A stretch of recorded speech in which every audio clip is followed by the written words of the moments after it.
一向节约的老婆在回老家过年时竟然买了软卧。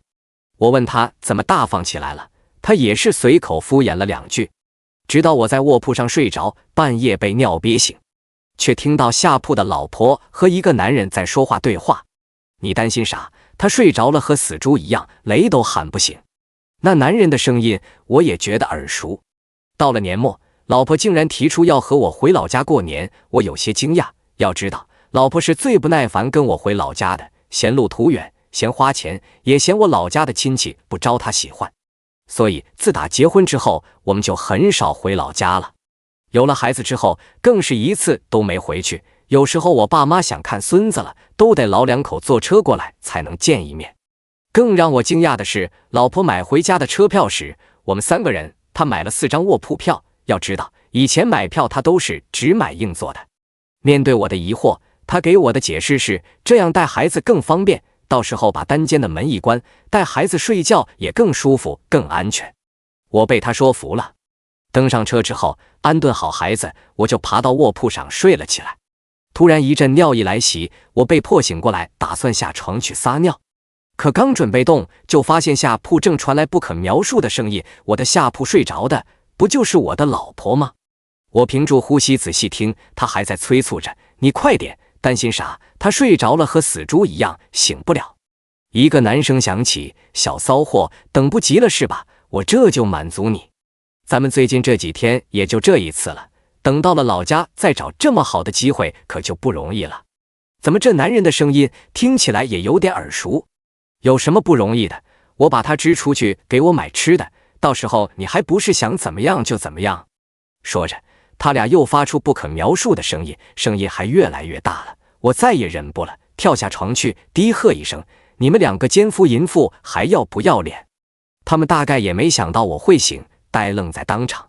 随后那个野男人突然站起身来，推开门向外跑去，我一时间竟然没反应过来，没能把他拦住。不过他跑了，我老婆可跑不了，她全身赤裸，蜷缩在卧铺上。你怎么醒了？我不醒的话，那不就错过这出好戏了？快说，那个野男人是谁？快让他回来！可是老婆赵兰已经下定决心，死活不说话。你别逼我抽你！我已经控制不住我的怒火。你抽啊！现在在火车上，这叫公共场所，你敢动我一下，我就让警察把你抓走。你儿子还在对面睡觉呢，你就想让他眼睁睁地看着自己亲爹因为打架被警察带走？赵兰根本不怕，她知道我要脸，不可能把事情闹大，让所有人都知道我被戴了绿帽子。所以现在她有恃无恐，甚至还要挑衅我。贱人，你难道不觉得羞耻吗？你是不是脸皮厚的不知道什么叫丢人？我羞耻，我丢人。赵传文，该羞耻该丢人的人是你。你一天天早出晚归，不知道的还以为你这么忙，得是美国总统呢。可实际上呢，赚那一点工资，老娘连件好衣服都买不起。你现在还不知道丢人，还好意思指责我？这一套话，想必赵兰日思夜想说很久了。平时说话都有点磕巴的他，难得说这么长一串，还说得这么顺畅。贱人，你要是不说，咱们立马下车离婚。你当你想离就能离？土老帽，现在离婚都得有离婚冷静期，只有2人冷静了都同意了才能离，我就不离，你能拿俺咋的？你给我戴绿帽子了都，还想离婚冷静期？我让你立刻净身出户。你有证据吗？什么证据都没有，我就要告你诬陷了。我现在才知道赵兰脸皮这么厚，哪怕被我捉奸在床，她都表现得一副很占理的样子。不想在大庭广众之下丢人，也不想让儿子知道他的妈妈干了这种恶心事，我一路隐忍。等火车到站，我死死地拽着赵兰的手回到家里，把她拉到房间里。奸夫是谁？快说！赵传文，你抓疼我了，你快放开我，老娘和你没完！怎么了？这是吵架了？传闻你一大老爷们儿，让着点儿你媳妇啊！老娘听到声音，颤巍巍地迎上来。妈，我心里有数，你别管了，以后我会告诉你啥情况的。娘上了年纪了，我实在不想让她知道这种丑事，让她一把年纪了还要为我操心。夫妻之间有什么话不能好好说啊？哎，你看到你大孙子没？他也回来了。看到了，看到了。我一早就给你们炖上了你们最爱吃的鱼，就等你们吃饭呢。说完，他推我，快去把兰兰叫出来吃饭。妈，这事儿你就别管了。我不耐烦地应付了一句，等咱们吃完了，我会把饭给他送进去的。那好吧，那咱们几个来吃饭。家里给准备的饭菜很丰盛，我吃得不亦乐乎。吃到一半，娘就不让我再吃了，你先去给兰兰送饭，别饿着兰兰。娘一直是这样，百般努力维护她的儿媳妇，每天都担心我们夫妻的感情受影响。可是即便是这样，也挡不住赵兰这个贱人出轨。我无奈，只能盛了晚饭加上菜，走到我和赵兰的卧室里。见我进来，她疯了一般的扑上来，你要死啊！半天没动静，现在赶快给我跪下来道歉，我才考虑要不要原谅你。我端起饭碗，自顾自地开始吃饭，她气坏了，发出野兽般的嚎叫，扑上来想要抓我，被我轻而易举地推开。你什么时候说出奸夫是谁？什么时候这事儿才算完？我端起饭碗，自顾自吃了起来。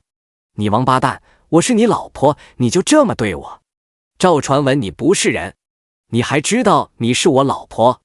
你知道你是我老婆，还跟别的男人滚在一起？赵兰，你要不要脸？我与赵兰是11年前认识的，那个时候我还在一所专科学校门口卖水果，赵兰则是这所学校的学生。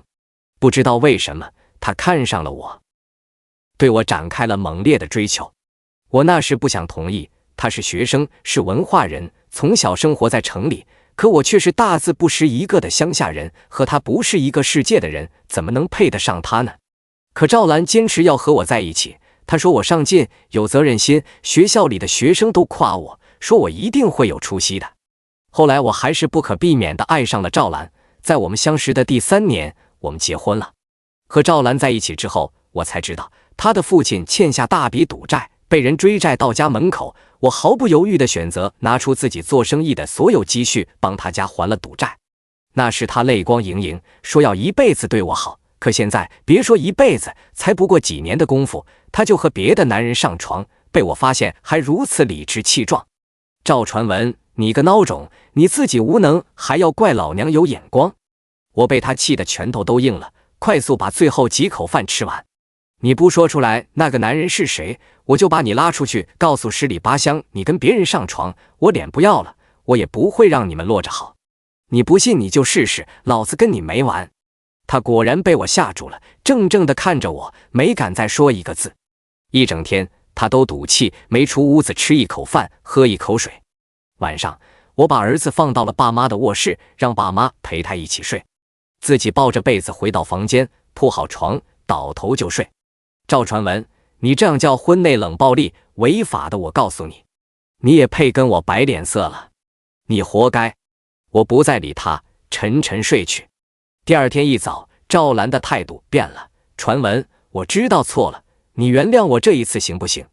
你老实交代，那个男人是谁？你们搞在一起多久了？传闻，别再问这件事了，行吗？我保证以后我不会再和他有联系了。你到现在还想瞒着我，我看是没吃够苦头。我转身离开，不管他在身后苦苦挽留。我都说。虽然我面上装的冷漠，可我知道我早就心软了。到底是做了10多年的夫妻，我并没有打算真和他离婚，只想一次把他吓住了，以后不再犯了就行了。他哭了，我真知道错了，原谅我行不行？求求你了。那你老实交代，那个男人到底是谁？你们怎么勾搭上的？勾搭多长时间了？他吞吞吐吐地对我说了实话。他说那个男人是一个销售员，上门推销的时候和他认识的，一直勾引他，他最后没能忍住诱惑，和那个男人发生了关系。我知道对不起你，可是自我们第一次之后，他就一直威胁我，如果不满足他，他就把这件事告诉你。我实在是怕你知道，我想维护好我们这个家，我才一直瞒着，一直找理由麻痹自己。我知道我对不起你，但是传闻我是爱你的呀。他声泪俱下，我板着脸走过去，真能断了，保证不再犯了。我保证我再也不敢了。传闻，你相信我，10几年一起走过不容易，我还想和他好好的。过完年，乡里乡亲的就开始互相串门了。一天，我正陪儿子在屋子里看书，突然听到了外面有人说话的声音。这个声音异常熟悉，正是那日在卧铺上与赵兰交媾在一起的那个男人的声音。野男人都追到家里来了，我怒气冲冲地冲了出去，看到一个男人正和爸妈唠得正欢。表哥来的人不是别人，正是我大姨家的哥哥，与我家关系一向不错，又和我在同一个城市里打拼，平时少不了互相帮衬，逢年过节来我家坐坐也算是常事。我打消了心里的疑虑，看来是我太过敏感了，怪不得在车上觉得那个野男人的声音熟悉，但又说不上来是谁，原来是因为那个人与表哥的声音有些相像。既然来了，爸妈当然不肯让表哥空着肚子离开，他们准备了一大桌菜，准备招待这位后辈。可是在吃饭时，我不经意向桌子下一瞥，却发现我的老婆和我的表哥的腿正纠缠在一起。我愣在了原地。你们在干什么？我压抑着怒气，桌下纠缠着的腿立刻就分开了。爸妈不明所以地看着我，又怎么了这是？赵兰一脸惊慌，我刚刚在桌下不小心碰到表哥的腿了，我还以为是传闻呢。表哥满不在乎，哎呀，都是小事儿，没事儿没事儿，来，咱们吃菜。哎呀，你这大惊小怪的，我还寻思出什么事了呢。妈还没有意识到事情的严重性，忙打着圆场。一个是我结婚多年的老婆，一个是我亲姨妈家的表哥，他们竟然背着我搞到了一起。我必须收集到实证，才能和他们撕破脸，不然以他们不要脸的程度，根本不会承认。我想起前几天赵兰才泪眼朦胧地对我说，以后绝对不会再犯，一定会和我好好过日子，现在就仿佛吞了一只苍蝇一般的恶心。他们之间联系一直很谨慎，我之前查过赵兰的手机，不管是电话还是聊天记录都没有一丝痕迹，想必是他们联系过后就立刻把记录删掉了。要想拿到切实的证据，只能我自己给他们创造条件。一想到我要亲自策划帮我老婆出轨，我就恶心的想吐。这一次我不会再容忍，一旦拿到证据，我要立刻和赵兰离婚。是个男人就忍不了他一次又一次的给我戴绿帽，而且出轨对象竟然还是我的表哥。我以要在老家和以前的兄弟多聚一聚为借口，拖延了回家的时间。赵兰不疑有他，毫不犹豫地答应了下来。他当然不会犹豫，我早就打听了，我那个表哥李成爸爸家那边一个什么亲戚去世了，他要帮衬着忙葬礼的事儿，今年也要晚回去。能让我主动提出晚些回去的事，赵兰就有更多机会和李成偷情，他肯定是求之不得的。我买好了摄像头，安在我和赵兰卧室的每一个角落，跟赵兰打了声招呼就出门去了。出门之后我也并没有离开，而是选择在家附近暗中潜伏。果不其然，一会儿赵兰也从家里出来了。以往她一向最嫌弃我的老家，嫌我老家脏，人素质低，随地扔垃圾，也嫌没什么娱乐设施。我以前回老家想带她一起出门逛逛，她死活不同意，现在不用我请，不用我求，倒是主动出来了。我一路保持着不远不近的距离尾随着她，果然她来到村里一个巷子里，里面早有人在那儿等着她了。巷子是条死胡同，我担心进去会暴露，所以没敢跟进去，只是远远看着等她的那个人的身形，应当是李成无疑了。我掏出手机给赵兰打去了电话。喂，媳妇儿，是我，你现在在哪儿呢？我还能在哪儿？当然是在家里睡觉啊。明明他就在我面前不远，口气却异常笃定，我再不愿意相信，现在也得确定他确实再次背叛了我。或者说，上一次的保证对他而言根本做不得数，不过是为了哄骗我的权宜之计。我是想跟你说，我今晚就不回去了，得喝酒，回去怕打扰你们，就住我哥们家了啊。真的？他语气很惊喜，随即自己也察觉到，哦，不对，急忙补救，你能和哥们关系这么好可真好，那你少喝点，注意安全啊。挂了电话，这两个人又一起走了出来，我躲在一堆砖石后面，死死地盯着他们。他真说今晚不回家了？真说了，你就放心吧，那个怂货不敢骗我的。好，那就去你那儿，我也担心你说咱俩这招摇过市的，让熟人看到也不好。怎么不好了？我就那么见不得人啊？让人看到了，我就立刻去和我家那个没出息的离婚，当天就和你领证去。再等等，再等等，等我攒够钱，能给你们娘俩富足的生活，咱们就对他摊牌。你放心，我能让我儿子被别的男人养大吗？好，那我可就等着你了。他俩越走越远，再说了什么我已经听不清了。我攥紧了拳头，脑袋轰轰。我的一再忍让，换不来赵兰半点悔改之心。而且听那话里的意思，我一直当眼珠子一样养大的儿子，竟也不是我的亲生儿子。儿子今年已经7岁了，所以他们竟然搞在一起7、8年了。确定他俩已经离开，我也赶忙从砖石堆后面钻了出来，跑到村里唯一的一家宾馆里开了间房，打开手机查看着家里的监控。我趁着赵兰不在家，在客厅和卧室都装了微型监控。监控是可以收声的，声音能听得很清楚。很快，我看到2人的身影出现在监控下。在客厅时，2人显得疏离有礼貌；一到卧室，2人立马凑近一阵亲昵，在我的床上滚作一团。他不会突然回来吧？李成忧心忡忡地问。你怎么这么扫兴啊？赵兰一脸不在乎，凑近他耳边吹了口气。你现在这个样子和他一样没出息。你懂什么，小骚货？我这么说是为了让你觉得刺激一点。那让我看看是怎么刺激的。看2人缠绕在一起，仿佛2条黏腻的蛇。我心里只是想吐。我把视频保存好，跑出宾馆，一口气不敢停歇地跑回家里，踹开卧室的门，把这对奸夫淫妇抓了个现行。啊！赵兰连忙起身，难得她还有点羞耻心，用被子把自己死死地裹住。你不是在外面喝酒吗？怎么突然回来了？我不告诉你我今天不回来，怎么能看到这一出好戏呢？你骗我！赵传文，你还是不是男人？你连自己老婆都骗！我现在掐死他的心都有了。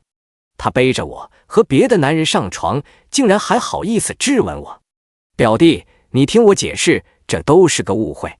李成着急忙慌地穿衣服，我一刻也忍不了，冲过去把李晨按住，拳头铺天盖地地打在他的身上。赵兰在旁边拼命叫着，想要扑过来阻拦，但他那点力气在我这儿就实在是太不够看了，他只能哭着求我，老公别打了，他可是你哥，我们可是一家人啊。一家人？我冷笑，一家人就可以随便上床了是吗？我不理会他的阻拦，抡圆了拳头就往李成身上揍。李成被我打得毫无还手之力，连连告饶。屋外的爸妈也听到动静，纷纷赶来。怎么了？这是？一看到李成和赵兰赤身裸体的在床上，他们什么都懂了。哎呀，这怎么会这样？这叫什么事儿啊？你说这造孽！造孽呀！我也打得没了力气了，停下手来，离婚吧。妈妈在一边习惯性的劝和，怎么能随便说离婚就离婚呢？有话咱好好说啊，孩子都那么大了，你好好和兰兰说，咱以后好好过日子行不行？哪怕平时赵兰对我妈横挑鼻子竖挑眼的，现在到了这个时候，她却还是想着帮赵兰说话。可是她一劝我，反而更生气了。孩子压根也不是我的种。你怎么知道？赵兰在一旁惊讶地喊出声。这下不用我再说什么了，真相大白了。我就是蠢出生天的活王八，老婆被人睡了7、8年，孩子给别人养了7年。良久，赵兰讷讷道，都是一家人，是谁的孩子真的有那么重要吗？这个孩子也是和你有血缘关系的啊，你为什么就非要这么斤斤计较呢？都这样了，他居然还以为我能回心转意。见我不住冷笑，又道，你就装作什么都不知道不好吗？为什么非要毁掉这个家呢？到现在犹不知错，甚至还在试图把责任推到我身上，真可笑。我现在不想跟你废话，快给我穿好衣服，咱们麻溜的离婚。赵传文，我真没想到你是这种无情无义的人，连一起生活了这么多年的老婆儿子都不管，你要离婚，你可别后悔。赵兰恼羞成怒，我后悔？摆脱了你这种女人，我只会仰天大笑。我后悔也是后悔，这么多年才发现你做下的丑事，也是后悔上一次竟然就那么轻易的饶了你。我们回到了城里，孩子也跟着我们一起。本来我打算直接把他让李成带走，可爸劝我说，最起码先做个亲子鉴定。到底养了将近10年，怎么可能没有感情？说把孩子送别人手里就送？我抱着一丝侥幸心理，还是同意了爸的建议。回了城里，推开家门，丈母娘和老丈人已经在屋子里等着了。见我进来，立刻皱着眉头兴师问罪。听兰兰说你要和他离婚，谁给你的胆子说这种话？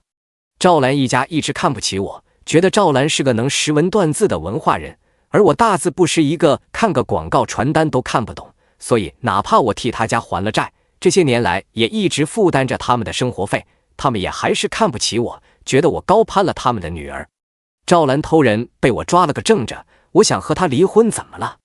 丈母娘脸色变了一变，看来这事儿赵兰没好意思跟他说，可他很快就恢复了原来倨傲的神态。我女儿找个男人怎么了？你大字不识一个，平时还忙起来就不着家，我女儿找个更好的男人不是很正常？你本来就是高攀我女儿，别说她睡个男人，就算是她想把男人养在家里，你也应该忍着。就是我们女儿养大可不是为了让她吃苦遭罪的，我们邻居家女儿，你看看嫁的什么人，外国人企业的老板，有的是钱，天天往家里送礼送钱。你再看看我们，遇到你这么个屁也不是的女婿，我们还没说离婚呢，你倒是敢先提离婚了。我呸！我女儿嫁你这么多年，没有功劳也有苦劳，一个女孩子家的青春全给你了，你现在也配翻脸不认人？赵兰见我板着一张脸，坚决不松口，也来气了。爸妈，别拦他，离就离，我和阿成在一起，咱们就能过好日子了。你那个男人是干什么的？丈母娘问道。工地里搞工程的。哎呦，那可是有钱呢，比你现在嫁的穷酸货强多了。一听说李成有钱，两个老东西立马换了一副嘴脸，迫不及待地催我们赶紧离婚，巴不得马上就过上更有钱的好日子。都到这个时候了，我也懒得再提醒他们。农村出来的孩子30好几了，还没结婚，没娶上媳妇，会是个有钱的大老板。李成的爸和赵兰的霸道确实是臭味相投，两人都好赌，家里欠了一堆赌债，现在都没还上。妈不止一次的劝大姨离婚，可大姨恋爱脑，死活不离。在这么一个爸赌博妈无脑的家庭里长出来的李成，还不如我呢。所谓在工地里搞工程，无非是做小工搬砖罢了。子承父业，平日里他也爱赌，这在我们村都是出了名的。我不愿意背后说人家不好，才没跟赵兰说过这些事，可没想到赵兰竟然能被他忽悠，还以为他是个有钱的大老板。不过现在我就不戳穿他们一家3口的美好幻想了，这样离婚还更省事呢。徐氏惦记着就要过上好日子了，赵兰也懒得和我掰扯，直接同意放弃家里的全部财产，净身出户。孩子他也直接承认是他和李成生的，他每次和我在一起的时候都会吃避孕药，因为觉得我没本事，不愿意给我生孩子。只有和李成在一起的时候，他才不会吃药。他觉得李成又有谋略又有远见，从他第一次见到李成后没多久，两人就勾搭上了，心心念念惦记着赶紧给李成生个儿子，这样以后李成发达了，他也能攀附上去。我当然不会让他失望，做了亲子鉴定，确定孩子不是我亲生的之后，我毫不犹豫签了离婚协议，把他们一家扫地出门。以后不用再负担这吸血鬼一般的一家的花销，我手里也有更多的闲钱能做生意了。没了老婆孩子，我一心扑在赚钱上，这些年我也积累了很丰富的经验，只不过赚的钱全要给赵兰和赵兰一家花，才没机会扩大规模。现在我把钱全投在生意上，很快就获得了更多利润。没几个月，我就从小摊贩发展到能在商业街租一家店铺做自己的生意。这些事在我脑海中演练了不知多少次，现在做这些我已经轻车熟路了，所有的一切我都驾轻就熟。我的生意如火如荼。开第6家分店的时候，我见到了赵兰。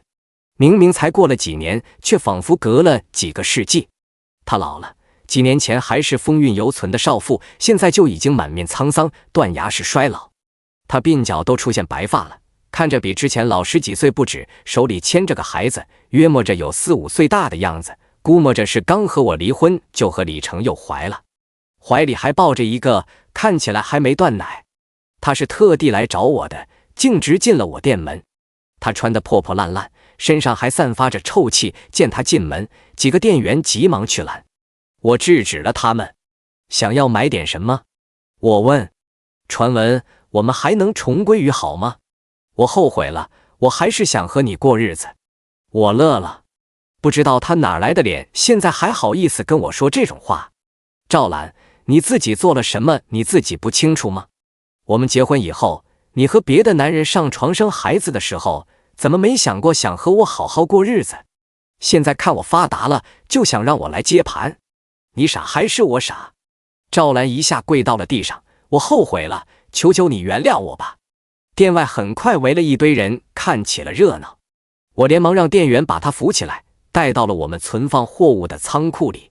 她哭得上气不接下气，我看错了人，李成就是个畜生，他根本赚不到钱，每天搬砖赚点工资，全让他拿去赌了，赌输了就回来打我和孩子。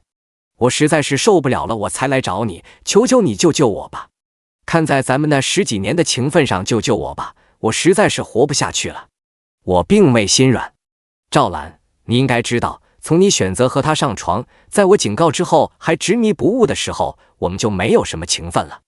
他还不死心，还想再对我说些什么。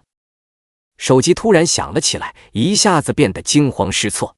接起电话，许是因为手机质量太差，李成的声音传来，我隔着2米远都能听得清清楚楚。你死到哪儿去了？为什么现在还没把饭给我做好？贱皮鼓，一天不揍你，你就痒痒是吧？对不起，对不起，我这就回去，马上就回，你别生气。5分钟，快给我滚回来，不然老子今天打断你的腿。赵兰挂了电话，哀求地看向我。我摇头，绝无可能。看我一脸决绝，他只能牵着抱着孩子哭着走了。2个小时之后，我突然接到了一个电话，求求你来救救妈妈吧，她要被爸爸打死了，求求你救救她吧，我害怕。这个声音我一听就认得出来，他当了我那么多年的儿子，哪怕已经到了变声期，我还是能认出来。那是曾经被我捧在手心里的宝贝，我怎么可能认不出来？如今他带着哭声求我，我没法拒绝他。地址告诉我。等我带着警察到赵兰家破门而入的时候，他已经奄奄一息了。李成眼睛猩红，还在狠狠地打着，我就知道你和他没断干净。原来是今天他带着孩子回家之后，他带在身边的小孩子藏不住话，告诉了李成，说妈妈去见了一个陌生男人，还对那个男人说求那个男人救救他。李成立刻猜到了赵兰是去见我，于是二话不说对他拳脚相向。他可不是我，我当年那么生气，我都不想打女人。可李成这种人却把打女人当成了彰显男子气概的方式。如今赵兰找我的事被他抓个正着，他自然不会放过。警察要把赵兰送医，他死活拦着不让，说家里拿不出1分钱给他看病，除非别人愿意掏钱，不然哪怕赵兰死在家里，他也不同意送去医院。警察当然不会管他的胡言乱语，立刻拨打了120，并且把李成押上车带走。我也转身准备离开。爸爸，身后童音响起。我转身看着那个孩子消瘦的脸庞，你该叫我赵叔叔。你不会再原谅妈妈了是吗？每个人都该为自己的选择承担责任。看着曾经被我养得那么自信骄纵的孩子，如今一脸瑟缩，我心里也不是滋味。或者你可以去你奶奶或者姥姥家住。孩子低下头抹泪，爸爸赌钱把姥姥的房子都偷偷抵押出去了，姥姥现在也没有家了，只能偷偷去住别人家的地下室。我怔了怔，那俩一心指望女儿嫁给大老板，让他们过上富贵的生活，嫌我赚得少，不能给大把大把的钱。等他们终于换了满意的女婿，却连个安身的窝都没有了。这怎么不算是报应呢？孩子抬起头，我还是想让你当我爸爸。我叹息，眼眶不禁红了，可惜了，你妈没你这么有眼光。后来我遇到了一个姑娘，是我的合作伙伴的女儿，她天真单纯，却又不失沉稳。第一次见面，我就被她深深地吸引了。她知道我所有的过去，并且能够理解我，安慰我。不知不觉间，她走到了我心里，占据了全部位置。我也是在遇到他之后才发现，原来爱能弥合很多差距。他对我的生活感兴趣，每天催着我讲我生活里的所见所闻。他还拉着我走进他的生活，带我去看电影，听潮流歌曲。我一个大老粗，什么都不懂，他也不嫌弃，耐心地跟我讲解。用他的话说，只有互相尊重对方，并且愿意迁就对方，日子才能过得长久。我想他说的对，我们的兴趣爱好不同，但是三观大抵是一致的。我对他的生活越来越感兴趣，开始懂他的喜好，他的品味，他的乐趣，会选和他心意的礼物，会挑他喜欢的约会地点。我甚至觉得他把我驯化了，但我却对这种驯化乐此不疲。曾经赵兰对我不屑一顾，嫌我无知粗俗，嫌我不懂风情。可如今我才遇到愿意拉我一把，带我去看新世界的人。我们结婚了，很快她怀孕了，为我生下了一个女儿。我太稀罕这个软软的小团子了。我过上了梦想中的生活，家庭和睦，彼此相爱。我所求的不多，不过是一个和和美美的家而已。可即便是这个愿望，也是我寻寻觅觅多年才得以实现。很多人一辈子都无法实现，我也算是幸运的。我很感激，我愿意为了这个家付出一切。后来我也曾听别人说过赵兰的消息，她还是没有和李成离婚，准确的说是李成不同意和她离婚。她向法院提过一次离婚申请，可是李成不肯同意，整日上门去闹，让她没办法工作。她被逼无奈，只能撤销了申请。赵兰爸妈的房子的确被李成赌博输没了，藏在别人的地下室里，后来被地下室的主人发现赶了出来。他们无处可去，想要投奔自己的女儿女婿，李成先假意收留了他们，等把他们最后的积蓄都偷到手之后，毫不犹豫把二老赶出了家门。赵兰想拦，却根本拦不住，还被李成打得晕死过去。两个老人又急又气，又没有了钱财傍身，竟双双被冻死在街头。我不知道他们有没有后悔。如果当时赵兰不贪图李成那个老板的名头，好好跟我在一起，现在的生活绝对不会这么凄惨。但是如果当初我们没有离婚，可能我所有的钱还是会被赵兰拿去补贴她的家庭，甚至是花在李成身上。我手里没有钱，就没有机会扩大生意规模，就不会有今天的我。所以说，这世间事有谁能说得准呢？我现在只想好好奋斗，让我们这个家变得更好。身体恢复后，我的妻子也在忙着创业。她说她不甘心做一个只待在家里的小女人，她要有自己的事业。我自然积极配合，甚至开始放缓生意扩张的步伐，好把更多的时间精力放在家里。我会竭尽所能保护好我这个有爱的小家庭。给个赞和订阅吧，世界很美好，下辈子不会再来，请让我感受下，人间值得。